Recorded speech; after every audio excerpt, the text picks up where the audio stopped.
Sometimes you just need to take the slips out and bowl defensively. And you also need to be careful with your computer's defense as well. If you need a VPN, go Nord. NordVPN.com/Kimber to get a 2-year contract with a discount, plus 4 extra months and gifts in some markets. It's completely risk-free with Nord's 30-day money-back guarantee. The link is in the show notes. So put in some dot balls and turn them into maidens via NordVPN.com/Kimber.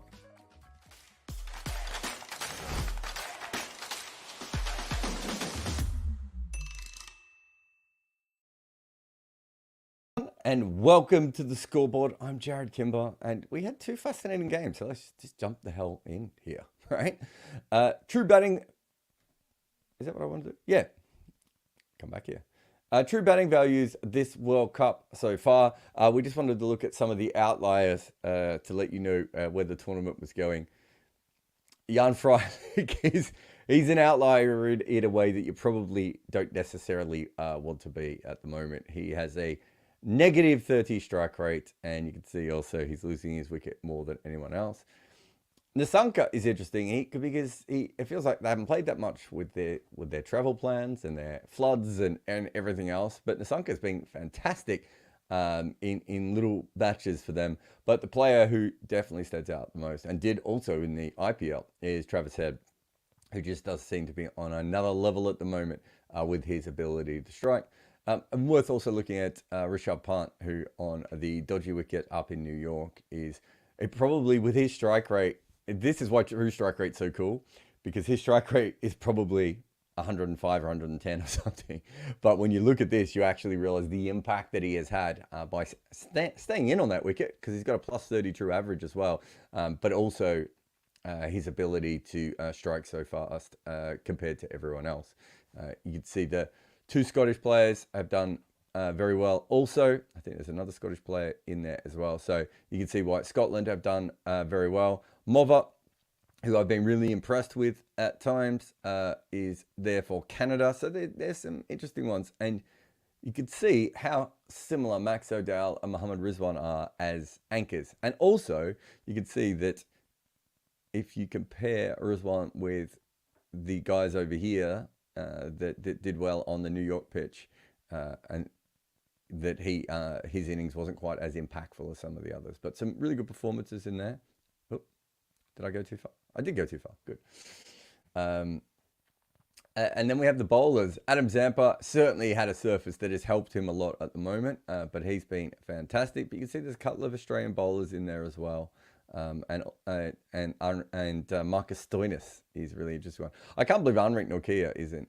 Where's Anrik Nokia? There he is. I can't believe Anrik Nokia is not winning this, by the way, because he's been absolutely fantastic so far. But yeah, not quite as dominant. And Rashid Khan has been brilliant as well. Ramjani from Uganda is the one that's probably had the worst case. Mehran Khan's actually bowled okay at times, but received a little bit. And you can see here, this is one, these 2 guys I really wanted to talk about. Haris Rauf has been brilliant and terrible, and Arshdeep Singh very similar. And both of them have bowled a little bit on that New York wicket where you just need to whack it in a little bit more. But let's have a look at Fazal Haq Farooqi. I think he is 4 wickets clear, I want to say, on top of the most wickets in the league at the moment, or in the World Cup, I should say. And you can certainly see here that he's been fantastic with the way that he's gone about things. And he has, 3 wickets per 4 overs, better than what we would expect. And I wanted to mention the Bartman. And I've been quite full on with Rabada, saying he hasn't bowled very well. But even I was shocked that his figures were here, which does tell you that considering they played on a wicket that should have helped him, it is not. Qadrat Khan Nizam is, this is, obviously, I think Varun's just put this in because he likes it. But that's where we are again in terms of Pakistan cricket as we are at all times. So it's so ridiculous how many times we sort of find ourselves in this situation where Pakistan seem to, I'm trying to think of the best way of putting it, but they seem to put themselves into a position where it needs a miracle. And there are times, and we'll get to it because we'll talk about this game in a moment, there were times when it felt like the USA might actually beat India, which would have caused Pakistan even more issues. I mean, I think that would have been pretty much it, wouldn't it? Yeah, because they got one game left. So India managed to not lose to the USA, which just kept them in it a little bit more. But let's get to that game. At the start of this game, when Arshdeep took those wickets, you just thought USA was going to fall over, and it was going to be finally, that one game that we've been waiting for a very, very long time. Aaron Jones was in and struggling for a long time, and you'd see here there's an 8 and 7, and everything else is nothing. And they lose a wicket, but they actually do come back, right? This is a good little period. I mean, on that New York wicket, to have 3 overs over 10, I know Shivam Dubé bowled one of these, and there were some other issues here, but this was a really solid thing. And if you look at the batting outside of this 1 over that went for 14, the majority of their batting comes between overs 9 and 14. So well done to them for being able to do that, especially 3 wickets down as an associate. You can go back into your shell and everything else. I like the way that they kept looking for sixes. I think, was it Stephen Taylor hit, I think, about 8 runs and then went out. They kept looking for those, but eventually they lost a few too many wickets, and so they couldn't set, a great total. But Nitesh Kumar was certainly the one who changed everything there. You can see Aaron Jones, it made 11 off 22. A lot of that was the rebuilding, but then he didn't get to kick on. Finally, they've seen something from Stephen Taylor, who, if you haven't seen Stephen Taylor before, like, he can get on a roll. In fact, I think one of the biggest issues the USA has is that Taylor and Jones do seem like players who are very much form dependent or confidence dependent, I suppose is the best way of putting it. But then you can see Corey Anderson was handy at the end here. But really, Nitesh Kumar, who we've seen play really well a couple of times now, was the difference with his runs there. And then the Indian bowlers. An interesting one, just because Jasprit Bumrah had a normal day, a regular day. We also didn't see Jadeja bowl, which I thought was interesting. But Arshdeep took 4 wickets, hasn't bowled particularly well, as we just saw in the stats before. Hardik took a couple, but I thought he just looked like he understood the wicket a little bit more. Maybe it just took him a little while to work it out, and he's not the only bowler. Is it Bertus Jong that has the tweet every time from the New York wicket, which is... they don't understand what length to bowl, I believe.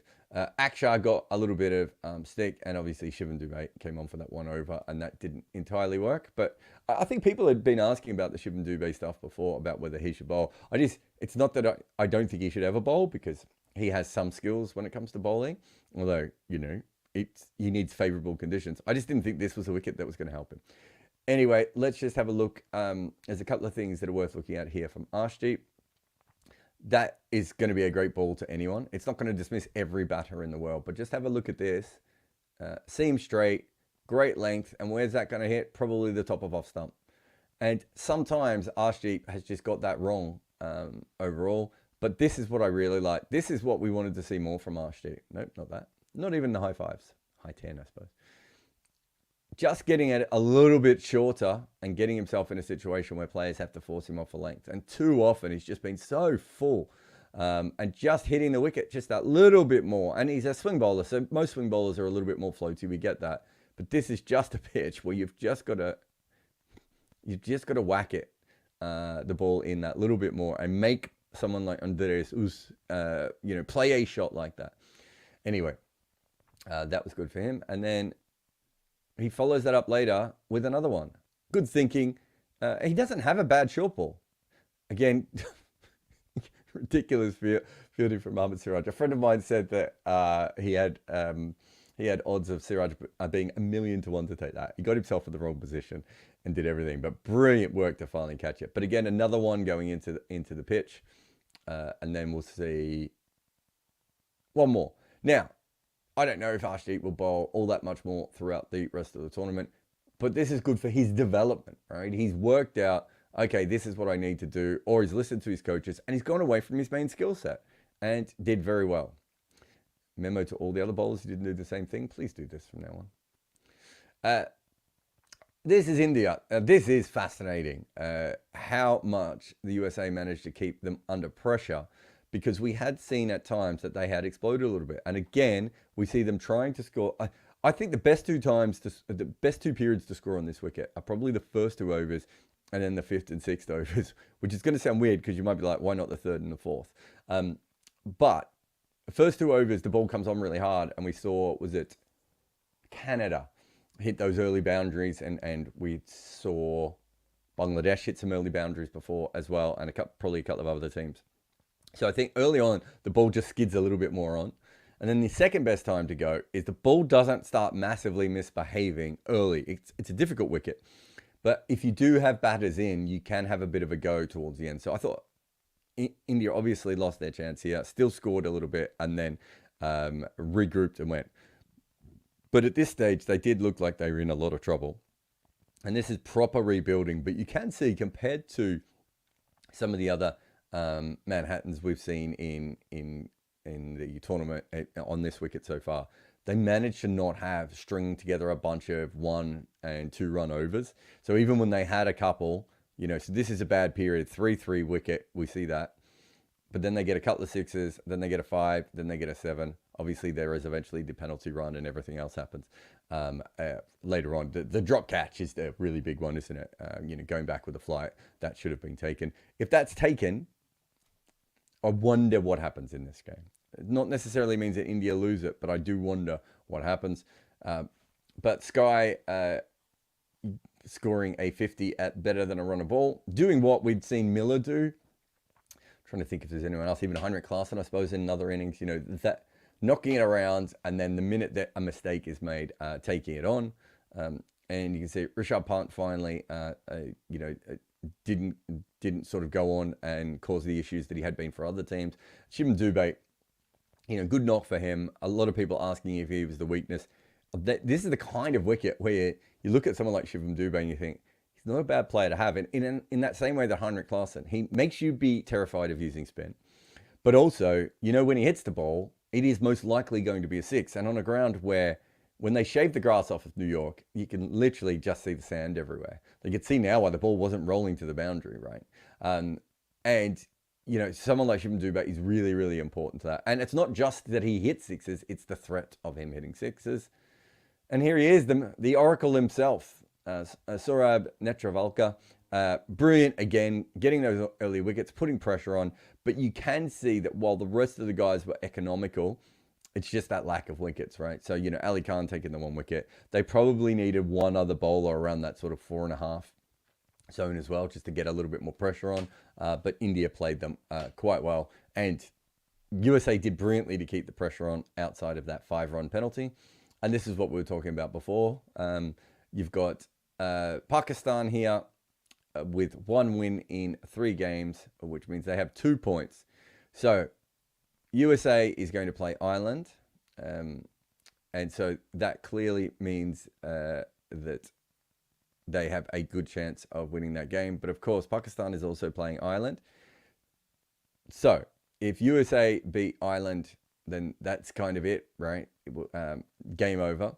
I just want to see no, we didn't have that. If Pakistan win both of their games, if Pakistan win their game, they will go level on points. And you can see here on net run rate, USA don't have a fantastic net run rate at the moment. It's not bad, but it's just not it's almost exactly the same as Pakistan's, despite the fact that Pakistan don't have as many wins as them.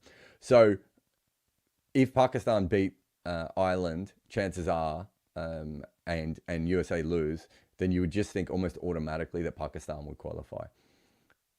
USA have beaten Ireland before. They beat them a couple of years ago before, when they weren't as good a team as they are now. They're not going to be terrified of Ireland, that is for sure. Ireland has beaten Pakistan of recent times. So, I mean, there's a lot to like about this, I suppose, is the best way of putting it out there. And let's go to this game. This is a fascinating game. I think Jessica put a comment in just about the many different things that went on here. Another wicket where if you smash the ball into the middle of the pitch, it causes real pain. I watched I watched a lot of it live last night, but I also, thanks to NV Play, who are our new partners, they allow you to go back and watch every ball. And so I went back and I watched every ball of the West Indies specifically, because I wanted to see how they got themselves in that situation. They were just dumping that ball in the middle of the pitch, and really giving themselves a good chance of getting inconsistent bounce. It wasn't dangerous bounce, but towards the end, I think it was it these 2 wickets? It might have even been this one, but I'm pretty sure it was around here when the ball was just keeping low and causing the West Indies all sorts of problems. But yeah, just a lot of back of a length into the wicket and on a frustrating surface, and West Indies could never get away. And at this point, I think they got out to about 7-1, the West Indies, when they were about, when they were just clearly never going to break through. They had that one big over, and then it just all fell apart straight away after that. And Shafane Rutherford just batted absolutely beautiful. But the other thing that we can see kind of here is the fact that, is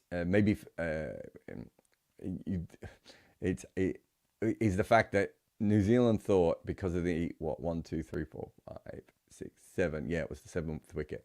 New Zealand thought at that point, with the 7 wickets down, that their best chance was to go in for the kill.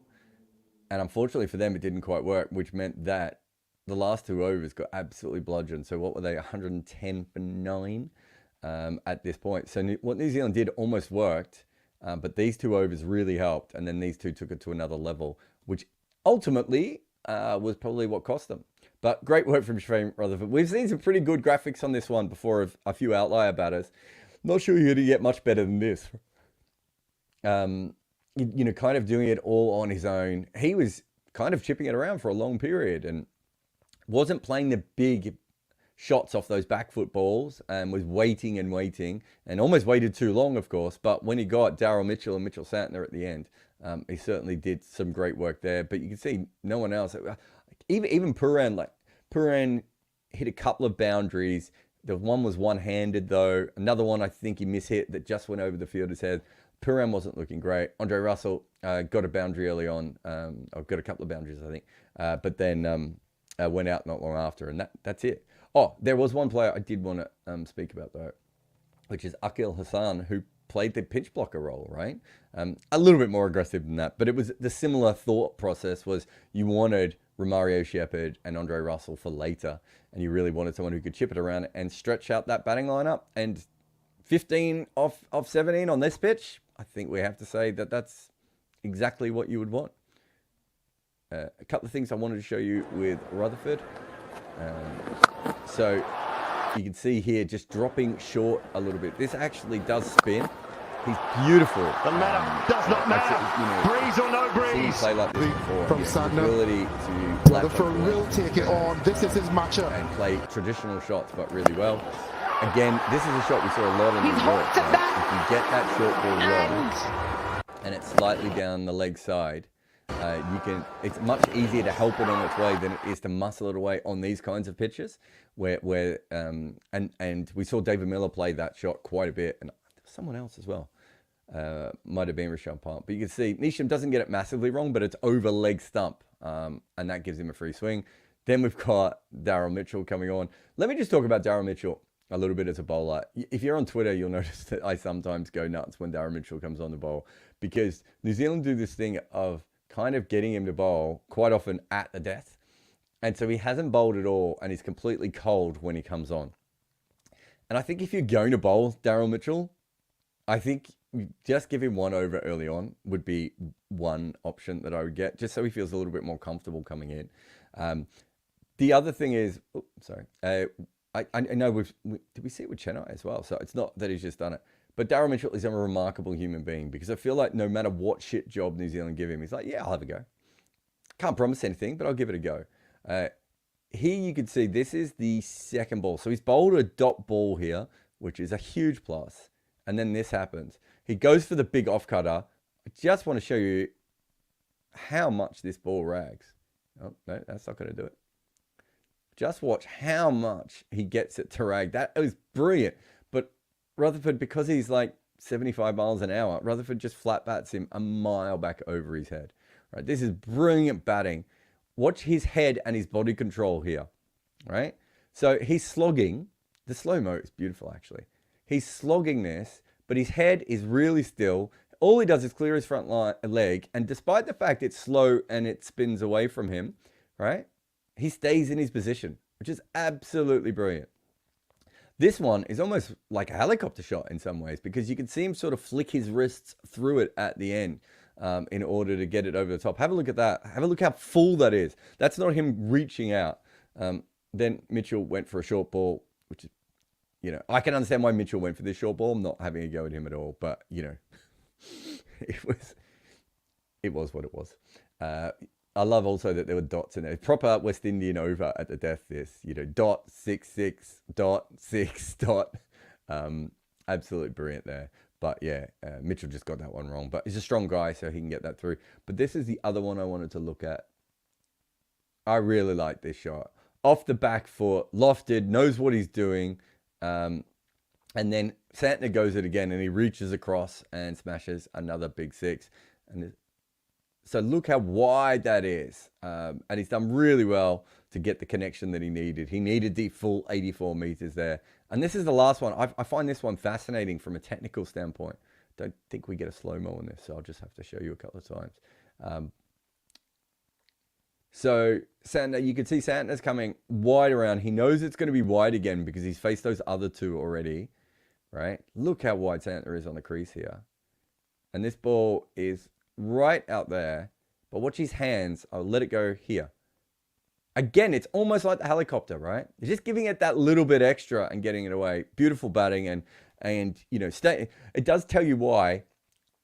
And we've seen this on a lot of these wickets. Staying in and being the set batter, like Sky did, like David Miller, like Heinrich Klaasen, on some of these difficult wickets, allows you to catch up at the end. Gobars was another one, I think. It is a different kind of T20 wicket. So you almost want one or two guys to try and exploit the new ball when it first comes in. And then if you do lose wickets, that ability to stay in and then work out where your areas are. Anyway, Trent Boult almost won this game, whacking the ball into the pitch. The order of the New Zealand bowlers is going to be talked about for a long time because New Zealand's going home now. And so ultimately it was a mistake, but you could see how close you can see how close Williamson was to making it work. They got 4 overs out of Jimmy Neesham at, 6.75 runs and over. Southey didn't go for many runs and took a couple of wickets. Lockie Ferguson, a little bit more expensive, but still not the end of the world. Obviously, Santner only bowled the 2 overs. The only thing I would say is, should Santner had bowled a little bit earlier, was it a concern with the matchup with Rutherford? Perhaps that was a part of it. But we've seen spinners be really, really effective on some of these surfaces as well. And it did feel like a bit of a waste having a bowl like that, especially if, the part-timer didn't particularly work. I don't think this is necessarily where they lost it, though. They probably lost it with the fact that they didn't get that one extra wicket, right? And so that's a punt that Williamson took, and it didn't work. Talking about left-handers and right-handers, we've got here that we know, and this is something I've been talking about for a long time, that Santner is very good at dismissing left-handers. He goes at 0.4 runs and over more than what you would expect. That's not... Okay, it's not good, but I would take that with the extra wickets, especially for when he bowls. Whereas you see with right-handers, he's more of a defensive bowler and, just on par when it comes to wickets. So I've been saying this since 2019, that I think too often New Zealand use him as a matchup bowler when they don't actually need to use him as a matchup bowler. Anyway. Let's get to New Zealand's runs per over here. So decent enough start. There was was it Akil Hassan got smashed by Finn Allen at one stage, and then you have this sort of familiar pattern that we'll see here. But I want to get through to the I think I might. I need the scorecard in front of me for this one, don't I? But what we've seen here again is. They didn't start brilliantly, New Zealand, but also they didn't start horribly. Like, they were definitely in the game for that little while. But what happens is there's a big change. And let me just go back and find my overs. All right, so... Yeah, okay, great. So he bowls the 7th over. And yeah, great. So I watched a bit of the power play, and then I stayed up a little bit later again. I kept getting up and going to bed at times on this one, having like 20-minute power naps and stuff. But I was really interested for the start of the power play. That was the end of the power play, I should say, because I thought New Zealand did okay in this period, but I thought this is when the game started, and they obviously thought the same, and they went after Motie and they got the boundary, and then he got the wicket. And then he got another wicket, and then he got another wicket. I have a bet on Motie to have the most wickets in this World Cup. And to be honest, I think he has 5 now, and 3 of them were in this. But we saw this with Zampa as well.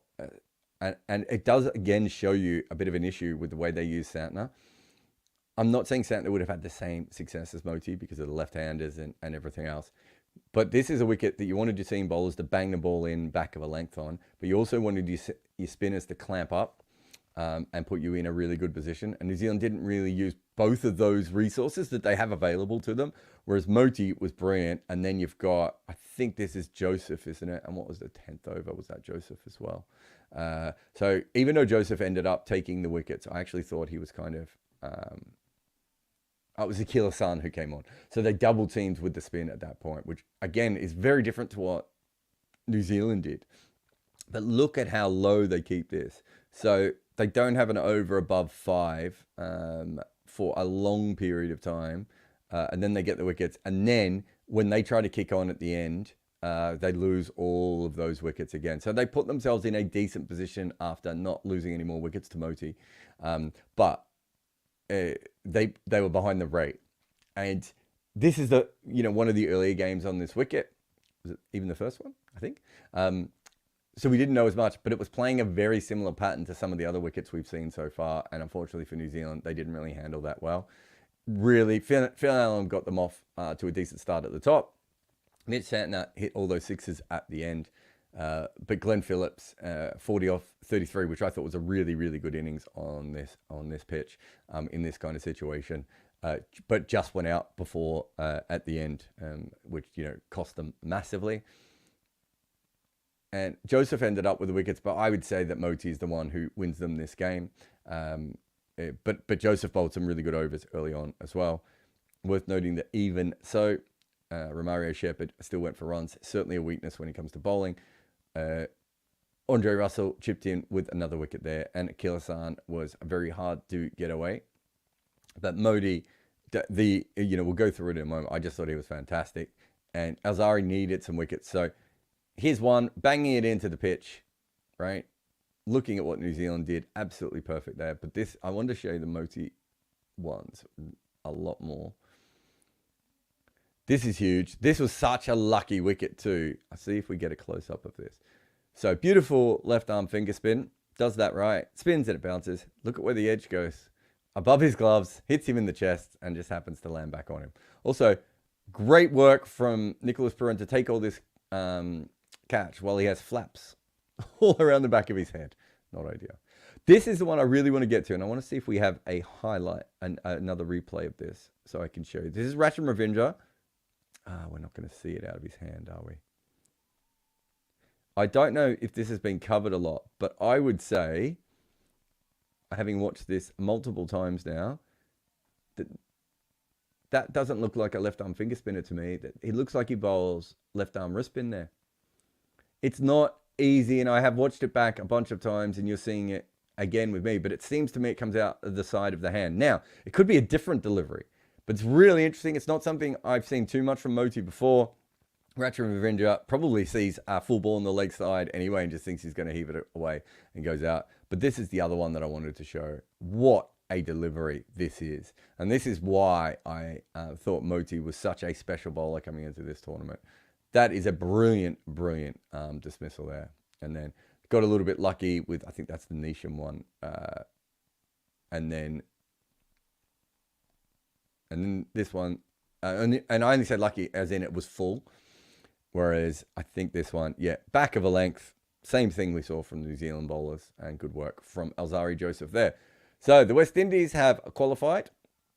They are the first qualifier from this group. New Zealand have already lost to Afghanistan. They can't get through. So the only other team who can actually really, I suppose, The only two other teams that can get through are Papua New Guinea and Uganda. So Papua New Guinea, quite obviously, probably not going to get through, and Uganda even less so. Uganda having won a game and having a net run rate of minus 4.212 is just ridiculous. 217, sorry. And Afghanistan's net run rate is the other issue here for everyone else. So Papua New Guinea would have to beat, so who have they played? They played Afghanistan and Uganda. So they would have to beat the West Indies and New Zealand. But with their net run rate, I don't think they're going to catch up to Afghanistan anyway. So we basically have our two qualifiers, and New Zealand not there. It was funny when the squad first came out, a lot of people that I trust and respect were really excited about New Zealand. And I just didn't get it. There was something off about it. And I think one of the things is that they had three guys who are new ball dependent, right? So you can't bowl Southee, Henry, and Bolt all together. And you can't really, especially on these kinds of wickets, bowl Bolt and Southee, or Bolt and Henry. And I think that takes away a big one of their big strengths. On top of that, they just had a lot of guys who hadn't seemed to have played all that much recently, were injured, weren't in great form. You know, all these different things about them. I like that they had some versatility with their lineup and everything else. And I was excited with, I'm a huge fan of Conway and Bracewell. But neither of them really looked like they were ready to be back playing in the World Cup. And, I'm a huge fan of Kane Williamson. And these are pitches that should have helped him, and that didn't work. Just so many little things went wrong for them. I might try and do a podcast episode on it one stage, because it really went to hell. Anyway, that is the scoreboard part of our show. We will take a quick break here. And then after the break, we'll come back with your questions. And I don't know, we'll just play an ad for my book. I have a book out with Abhishek Mukherjee, and it is called Overthrowing Cricket's Empire. And it's about the stories of how each team beat England for the first time. We go all the way back to the demon Fred Spofforth getting annoyed at W.G. Grace for acting a little bit like Alex Carey. And then we come all the way to present times with Rashid Khan's England's redemption. We cover every single team to beat England in a major international, but we also talk about the incredible stories, like the barefoot basher from Fiji that almost played for New Zealand. In fact, this book is full of tales like that, like how Pakistan lost a top batter after he was on the run from an angry husband of a movie star he was having an affair with, and also how one future captain of his nation realised he might have to go out and bat at Lords and that he didn't own his own pads. Cricket was used as a tool by the Empire, but what happens when those nations grow up and get good at it? Find Overthrowing Cricket's Empire on Amazon today. All right, let's get some questions in. Where to next for New Zealand? Feels like we're out of the tournament before it even started. Yeah. Time for a proper rebuild. Bolt, Williamson, Southee, Sodhi, Neesham may not be there next time. That's a lot of guys, isn't it? Yeah, I don't think I would be taking Kane Williamson to another T20 World Cup. And I don't see him... but as one-day player, he probably keeps going. Bolt... I suppose you just wait to see what happens with his form in the IPL and everything. I thought he bowled brilliantly in the IPL this year. Yeah, I don't think you need to make a massive decision on Sodhi or Neesham. But yeah, I think they need to... The rebuild's interesting. I think they need to decide what kind of T20 team they want it to be. There was a period when they had Finn Allen smashing it at the top. And I can't remember who else. But I felt like there was a period where they wanted to be, I suppose, a team similar to Australia at the moment. That ability to just absolutely whack the ball like crazy. And I remember looking at stats coming into maybe 2021 World Cup. And, looking at the stats coming into that and thinking to myself, wow, they've really been bashing it. But then they get to World Cups and they don't really do that sort of stuff anyway, right? So I do think from that idea, there is an issue there of, before worrying about the team DM, I would probably start with, what is our identity as a T20 side and what do we want to do going forward? Vika says, not giving over to Santner early would be the reason for the New Zealand loss. Doesn't matter, even two left-handers is batting. If I would trust a slow left-arm bowler, it would be Santner. Would you agree? Well, we talked about it on the scoreboard. I think he gets left-handers out. So I don't have the same issue, but I've seen them do this. 2019 World Cup, I watched Kane Williamson bowl for, I don't know, 6 or 7 overs, maybe in 8 overs, because they didn't want to bowl Santner to left-handers. Must have been against Australia. And it really just allowed Australia to kind of not lose any wickets and chip the ball around. And I think Australia ended up winning that game.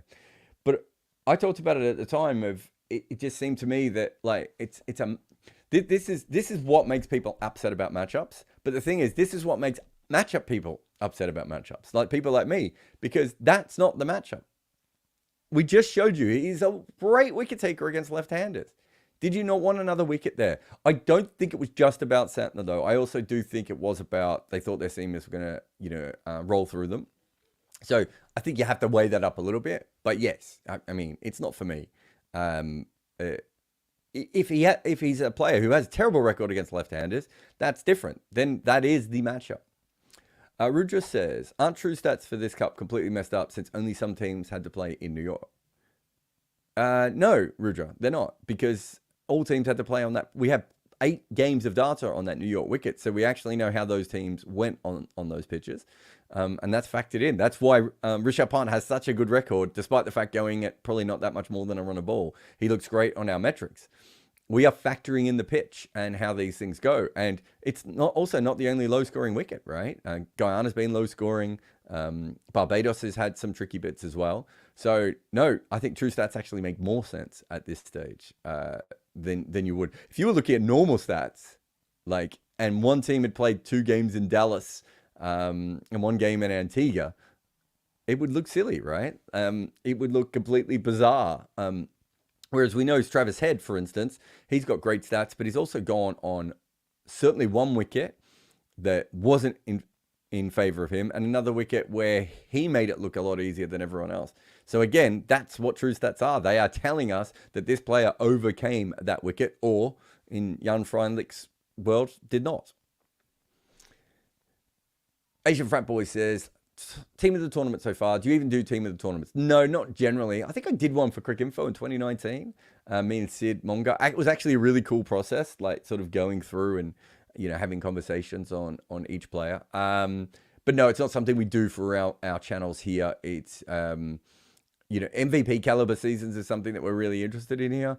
Team of the tournament could be fun. It might be something that we do in the future, but it's not something that I automatically think of. So when you ask that question, I don't think I even have many players like off the top of my head. Although I probably have Rishabh Pant in mind at the moment. Sidendu says, do you know of anyone who's currently tracking the betting markets? Would love to see it covered someday.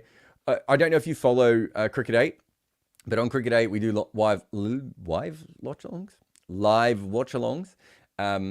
And that's a huge part of what we do. We do analysis, we do critiques of the games and everything, but we also look at the betting markets quite regularly and give people tips on things that bookies have got wrong, or when we think the market is wrong, or whatever that may be. And Cricket 8 will be doing more and more podcasts coming up probably in the next week or so. So there'll be a lot more about that sort of stuff with people like Rob Barron, and Jake will also be involved over there. But yeah, I think if you're a young cricket writer and you want to get through, learn about the gambling industry, because I think that is certainly a really interesting untapped market. And you see most articles on gambling, and I've been paid to write these nonsense things as well. They're just complete nonsense because they're usually like who to bet on, and it's just like, well, they're not particularly good because you can only go to one bookie because it's usually a bookie who's paying for the links, right? And they're absolutely terrible. But covering gambling, which is a $5 to $20 billion industry in cricket, like we can't not cover it. And obviously we bring it up a little bit here every now and again. And the more we do with Cricket 8, the more we do it. And obviously so I put a bet on, I won money on both the games yesterday, actually. What, yesterday? Yeah, they both count as yesterday, don't they? I'm trying to think what time zone I'm in and what time zone they were in. So I had a bet on USA got to 40-1. And so I bet on the USA just because it was too early in the game for them to be 40-1 at that point.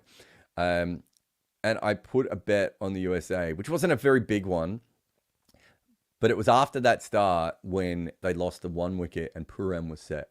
And I went in then and I just sort of kept it. And obviously At one stage, I thought, oh, I probably made a mistake here, but because I was sleeping and getting up. But yeah, we cover them a little bit here, mate. But certainly, I'm not a gambling expert. Rohit says, do associate stats get skewed because they only play other associates and don't play major teams? Yeah. Murally stats got skewed because of that too, right? Yeah, I think any team that does that. So when we do the team maps, you can often see on the team maps that like one of the associate teams will look more healthy in some ways than a full team. And that's because the full team's going up against the best teams in the world and the associates going up against other associates. Where the team maps is really good is it doesn't really care about that. What it really tells you is what the team strengths are. And that's the thing that we're looking for from that perspective. But yeah, Mark Adair is a perfect example of someone who completely dominates at the associate level. And there's a thought that at the higher level, he's not quite up to it. Although with his hitting at the moment, his ability to hit sixes, he's probably making, there might be a couple of teams that are like, well, we can bowl him for 3 at the top. Maybe you can bowl another one and at 12 to 14 over mark. And then we can hope that he can hit some sixes later on. But yeah, Bilal Khan is another one who has ridiculous numbers, and some of the Papua New Guinea Tony Ura is another guy with ridiculous numbers. But they're all good players, right? But if they were playing at the higher levels, their numbers wouldn't look as good. And Intelligent Cricket, who obviously I've done a little bit of work for, they've got metrics looking at all that sort of stuff. So, there are teams that know about that. That's why it's one of the reasons why you don't see a flood of associate players with great numbers into franchise cricket. But it also goes too far sometimes in that, yeah, but if this guy keeps doing this, like Sandeep Lamachani was a perfect example of like teams kept going, oh, but, he's only associate. And Rashid Khan, even before him, it's like, yeah, but when they have played good teams, they also haven't hit them. So you need to be able to see that sort of stuff as well. Where is he here? Sudendu says again, I know we rarely talk about the jersey, but isn't New Zealand jersey just delightful? No, it's an abomination. I'm not happy with it at all. If you're going to go retro, go beige. I don't get the teal. I thought the teal jerseys, I've got one of the, I think it must be, is it 99 World Cup teal jersey, which I absolutely hate. I think me and Danny Morrison might have discussed that on my podcast when he was on. Yeah, I don't like it, but I don't think, actually, yeah, I'm willing to put this out there. I don't think New Zealand lost this World Cup because of the jersey. However, I don't think it helped them win. That's it for the scoreboard today. We will be back again for more scoreboard tomorrow and other days. There'll be future days as well. This will not be the only day that we have. But yeah, we'll be back again. We might have to work out what time works best for us tomorrow and Saturday because I have some other things that I need to juggle around. But thank you everyone to your support, especially to Rudra for his super chat. But also who else? Ellie, I think. Mackie, Dougal. Oranda, all those people in the chat, Jessica, who was there earlier as well. Thank you to all of you, and I will see you again very soon here on the scoreboard. Sometimes you just need to take the slips out and bowl defensively. And you also need to be careful with your computer's defense as well. If you need a VPN, go Nord. NordVPN.com/Kimber to get a 2-year contract with a discount, plus 4 extra months and gifts in some markets. It's completely risk-free with Nord's 30-day money-back guarantee. The link is in the show notes. So put in some dot balls and turn them into maidens via NordVPN.com/Kimber.